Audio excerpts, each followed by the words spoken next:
Radio is an intimate storytelling medium, and when it bonds with one of the finest storytellers of our times, the result is sheer magic. During these times of social distancing, All India Radio hopes to bring you some comfort, some connection, with an exclusive story reading series, Bonding over the Radio. Coming up is the pick of the day, voiced by the author Ruskin Bond himself. A Face in the Dark. Mr. Oliver, an Anglo-Indian school teacher, was returning to his school late one night on the outskirts of the hill station of Shimla. From before Kipling's time, the school had been run on English public school lines, and the boys, most of them from wealthy Indian families, wore blazers, caps and ties. Even Life magazine, in a feature on India, had once called it the Eton of the East. And Mr. Oliver had been teaching in the school for a number of years. The Simla Bazaar, with its cinemas and restaurants, was about 3 miles from the school, and Mr. Oliver, a bachelor, usually strolled into the town in the evening, returning after dark, when he would take a short cut through the pine forest.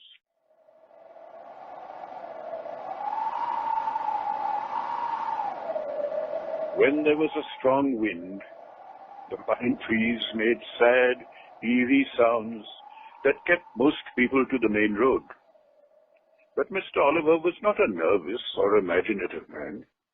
He carried a torch, and its gleam, the batteries were running down, moved fitfully down the narrow forest path. When its flickering light fell on the figure of a boy who was sitting alone on a rock, Mr. Oliver stopped. Boys were not supposed to be out after dark. "What are you doing out here, boy?" asked Mr. Oliver sharply, moving closer so that he could recognize the miscreant. But even as he approached the boy, Mr. Oliver sensed that something was wrong. The boy appeared to be crying.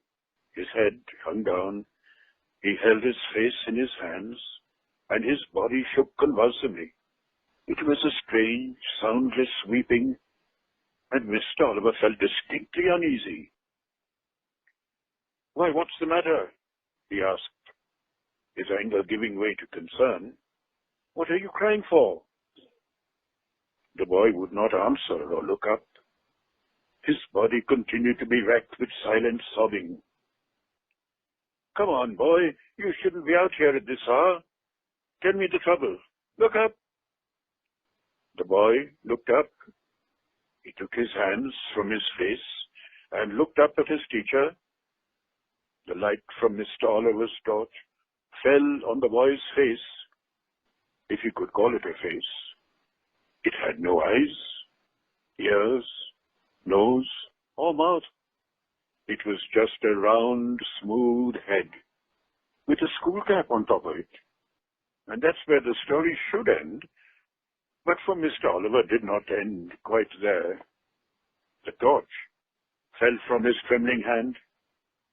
He turned and scrambled down the path, running blindly through the trees and calling for help. He was still running towards the school buildings when he saw a lantern swinging in the middle of the path. Mr. Oliver stumbled up to the watchman, the chowkidar. He was gasping for breath. "What is it, Sahib?" asked the watchman. "Has there been an accident? Why are you running?" I saw something horrible. A boy weeping in the forest, and he had no face." "No face, Sahib? No eyes, nose, mouth, nothing? Do you mean it was like mine, Sahib?" asked the chowkidar and raised the lamp to his own face. The watchman had no eyes, no ears, no features at all, not even an eyebrow. And that's when the wind blew the lamp out.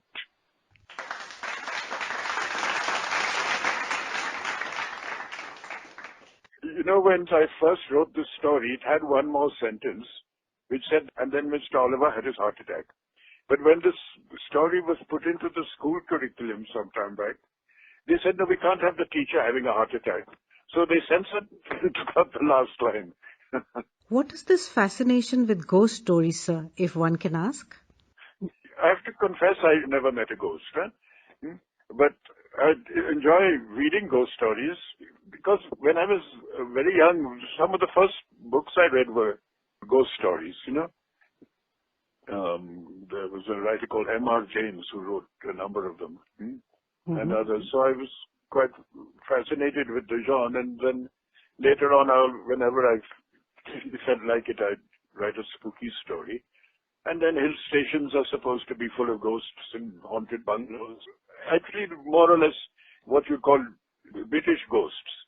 But of course, in our rural India, we have lots of ghosts, boots and crypts and trails and all sorts of things. So, all part of folklore, I guess. 10-year-old Pritish is writing from Gurgaon. Yes. He says, I gifted your 2 books, The Lagoon and School Days, to my mother on her birthday. Right. By mistake, my mother slipped the book behind the bed. Oh, I wish I could have a long tongue like Henry the chameleon and I could take it out. So is it still under the bed? Yeah, we must ask his mom. Huh? We must ask his mom. You ask your mom, please rescue the book. Otherwise, Mr. Bond will have to send another copy from Mussoorie. Hopefully not a chameleon. Yes, or send a chameleon. Very hard to find a chameleon. Easier to get another copy of the book. Okay. Then there is Trisrota Dhar from Kolkata. Yes.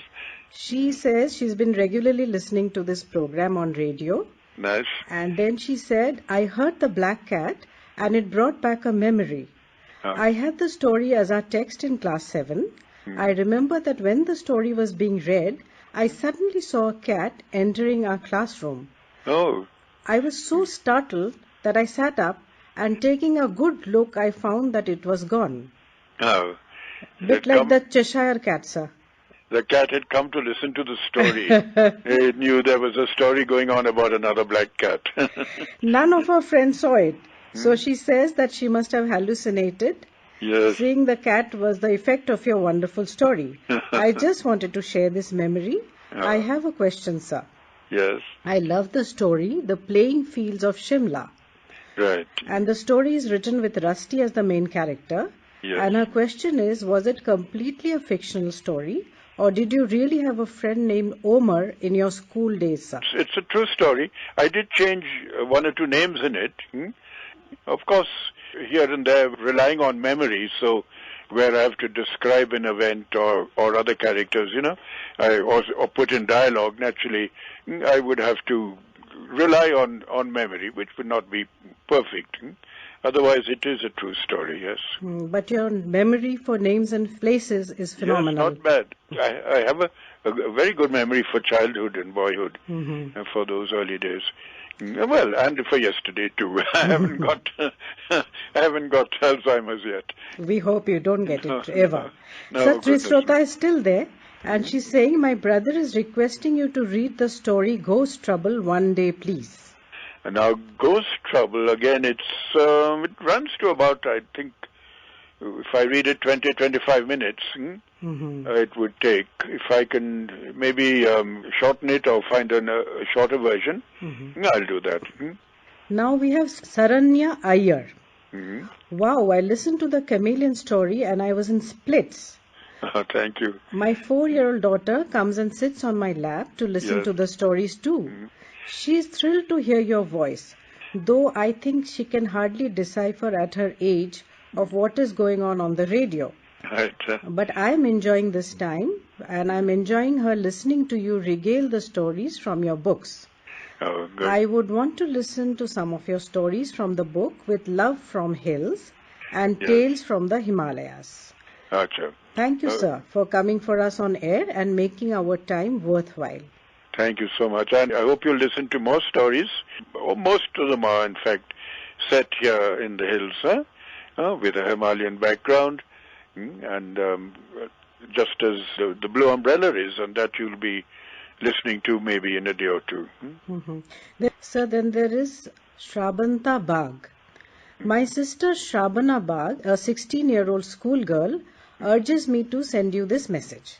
Sir, lots of love and respect to you. I always dream to meet you and ask you, how can you be so innocent and loving? I feel you have a pure and delighted soul. And she also mentions the blue umbrella being her favorite story, and Binya resides deep in her heart. Yes. Well, I don't know why everyone thinks I'm innocent. I was a very naughty boy when I was at school and before. But I think maybe as I grew older, I've improved a bit, I hope. So we'll take one last question for today. This is from Dhwani Shah. I am 20, and though I remember your essence through all the stories which I read 10 years ago, I have forgotten the details. I just heard you read The Eyes Have It, and I remembered how much I loved this one story, and how I asked all my friends to read it and would narrate it to others in the lunch break at school. Starting my day with your voice makes me so happy, and I'm sure everyone feels the same way. And I've never been to Mussoorie, but I am making the trip as soon as possible to meet you. Well, thank you. And you know, The Eyes Have It was one of my earliest stories. I wrote it in 1955. I think when your father was born or before that.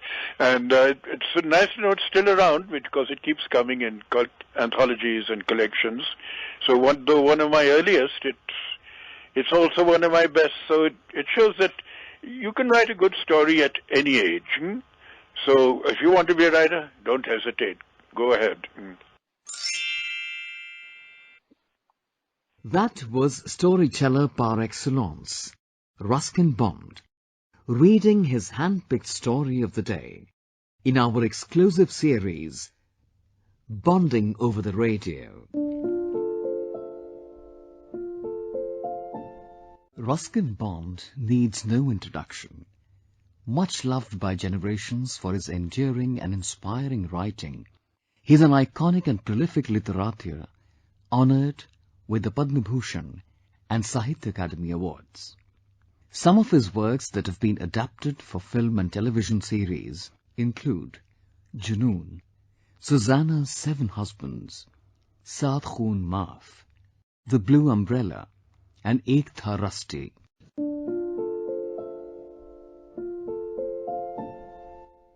A presentation of the Central English Features Unit. This came to you from the External Services Division of All India Radio.